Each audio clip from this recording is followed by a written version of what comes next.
Chers membres d'Église, chers amis, bonjour. Jésus pleura. Lorsque je cite ce verset de la Bible, ceux qui la connaissent un peu pensent tout de suite à Jésus qui vient d'apprendre que Lazare est mort, son ami.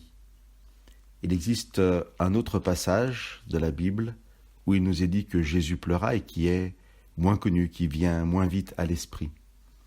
Je vous lis dans l'Évangile de Luc au chapitre 19, le verset 41.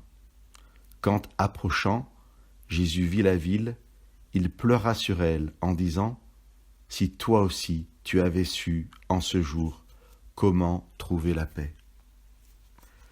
C'est un verset qui me touche beaucoup, ces paroles de Jésus que je vous relis. « Si toi aussi tu avais su, en ce jour, comment trouver la paix ?»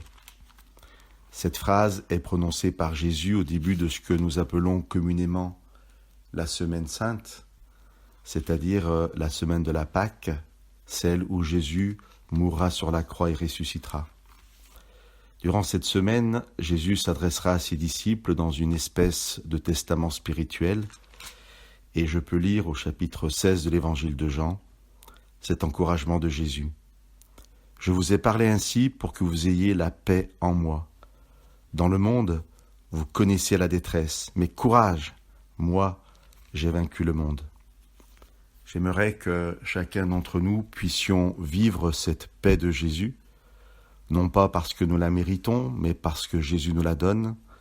Les disciples ne la méritent pas, l'un trahira Jésus, l'autre le reniera, et pourtant, sachant cela, Jésus leur donne quand même sa paix.